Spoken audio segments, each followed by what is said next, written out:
Good day, everyone. I am Mary Rose Hannah Piazas, your today's moderator. And today, welcome to our panel discussion entitled Bioethical Issues on Gene Therapy, Balancing Innovation with Integrity. In today's fast-changing world, science advances faster than ever before. Every new discovery offers hope, but also raises ethical questions. One of the most debated innovations today is gene therapy, which allows us to correct or replace faulty genes to cure diseases once thought incurable. Our goal for today's discussion is to explore how we can balance innovation with integrity, ensuring that scientific progress remains guided by ethics and human values. Let me introduce our panelists. Ms. Aubrey De Concilio as panelist 1, Jasmine Orlanes as panelist 2, and Ms. Zaira Duralba as panelist 3, and Ms. Sheila Aparicio, panelist 4, and Ms. Michelle Conde as our rapporteur. To begin our discussion, each panelist will share their insights on the ethical, social, and political sides of gene therapy.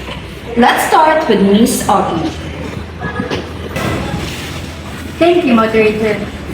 For me, gene therapy represents both hope and responsibility.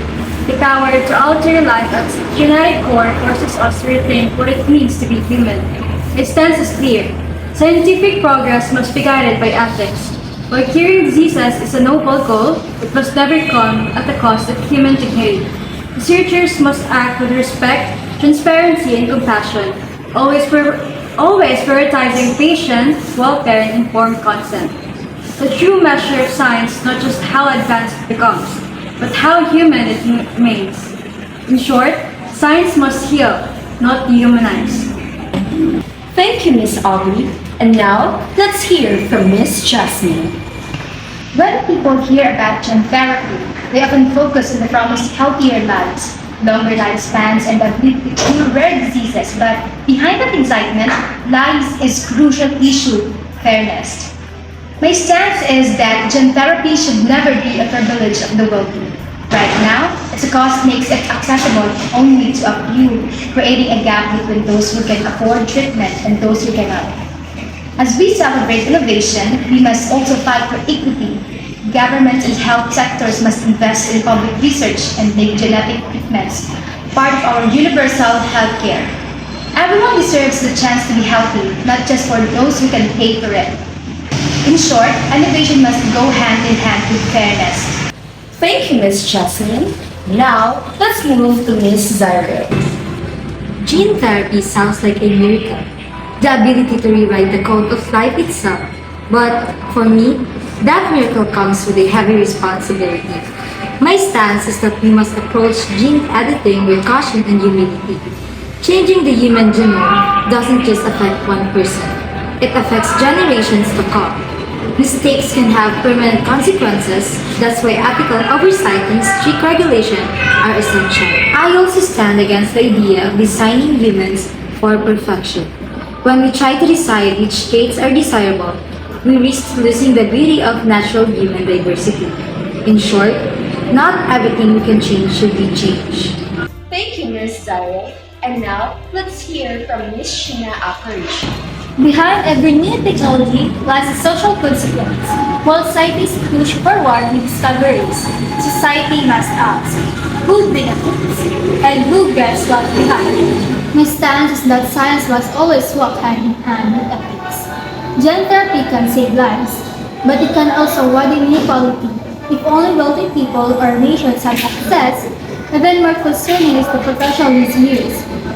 Using gene editing for enhancement rather than building current science into a race toward perfection. True progress means lifting everyone, not just a select few. In short, progress is meaningful only when it is ethical and inclusive. Thank you, panelists, for your insightful perspectives. We'll now proceed to a short question and answer portion. For Ms. Aubrey, you mentioned respect, transparency, and compassion. How can scientists ensure these values are upheld? By being honest about limitations, securing informed consent, and listening to the voices of those affected, not just those in the lab, ethics begins with empathy. For Jasmine, you emphasize firmness in access. What steps can taken to make treatments more inclusive? Governments and health sectors should invest in public research, regulate prices, and include gene therapy in public health care. Equality starts with policy. For both Ms. Zarel and Ms. Sheena, both of you mentioned the risk of misuse. How can society prevent this? Through strict laws, international cooperation, and constant ethical monitoring, the regulation has evolved as fast as innovation. Education also plays a big role. People must understand both the benefits and risks of each everything so that they make responsible, informed decisions. Thank you, moderator. From today's discussion, we heard thoughtful stances from ethical responsibility and fairness to caution and social impact. Each panelist reminded us that gene therapy is not just a scientific issue, but a human one. As a rapporteur, I remain neutral. I believe both sides hold truth. The hopeful side that pushes for innovation and the cautious side that guards human integrity. Neutrality doesn't mean silence. It means understanding both progress and responsibility. Recommendations. The first recommendation is establish ethical review boards for all gene editing research.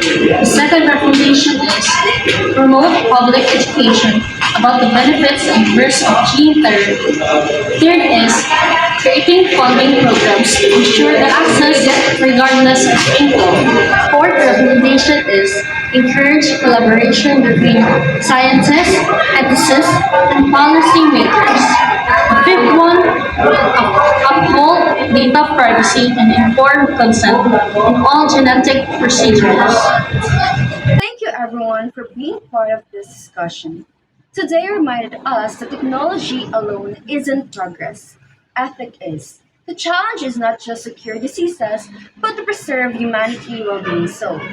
This concludes our panel discussion on bioethical issues in gene therapy, balancing innovation with integrity.